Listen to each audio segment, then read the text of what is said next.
The administration announced the nearly $274 million in funding for several projects to expand transportation infrastructure, especially in rural areas. Let's start up there. Can you tell me about this?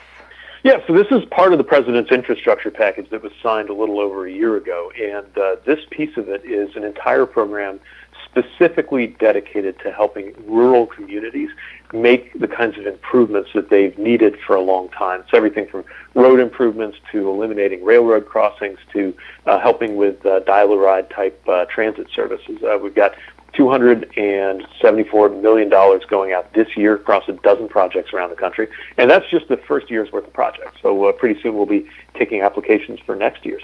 And again, it's all kinds of different things, but what they all have in common is they're going to make it safer, more affordable, and easier for people in rural communities to get around, because we don't want rural communities, as they sometimes have in the past, being left out of these great federal investments. Can you highlight one or a few of the projects that are getting some of that funding? Yeah, I'll share a couple examples. One is in Moorhead, Minnesota. This is a community that has, as many rural communities do, has a lot of grade crossings where there's a hazard that comes from vehicles crossing a railroad, and even when it's not that dramatic, there's just the everyday headache of having that train there, the blocked crossing, which can mean you have to go around or you have to wait a long time. It can even get in the way of emergency vehicles getting to where they need to go. They've been trying for 9 years to make a set of improvements, including eliminating 2 of these ag-grade crossings with underpasses on 11th Street in their downtown. They just haven't had the funding to do it. Their application was successful this time. We're supporting them with $26.3 million to help get this done.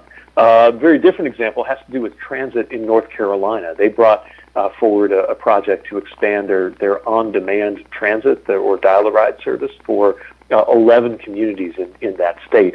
And this is going to help, for example, it's been the case that sometimes you might wait 2 days. And, we're talking about senior citizens, people needing to get to medical appointments, or other people who really rely on that transit system.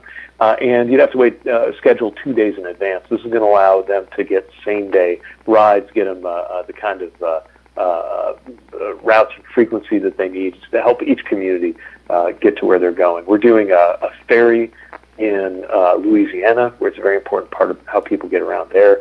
We're improving bridges in Niagara County, a rural area of New York. In every part of the country, we're making these improvements because we know that they've been needed for a long time. That's great. Thanks for going over those.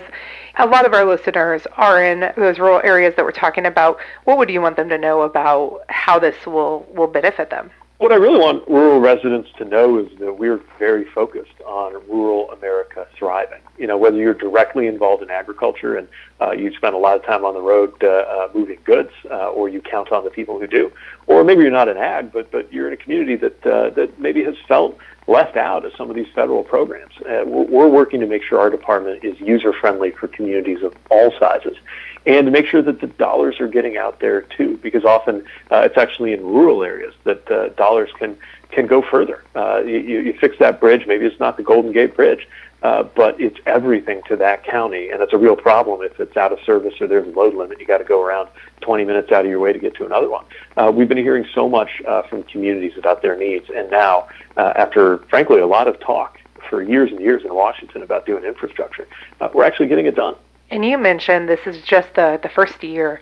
Year 2 will be soon, and you'll be taking applications. Is there a timeline for that? Anything you want me to share with listeners? We'll be releasing that information this spring. I just want to emphasize again that this is just one of a whole series of projects and programs that we're doing. And so definitely listeners should be in touch with local leaders. See if your community, your county, is applying for any of these grants, especially if there's something that you would be excited to see happen. These are still very competitive. We get way more applications than we can say yes to, but we can say yes way more often than we ever could in the past because of this bipartisan infrastructure package. And maybe I'll end with that, which is this was done on a bipartisan basis. The president insisted on working across the aisle.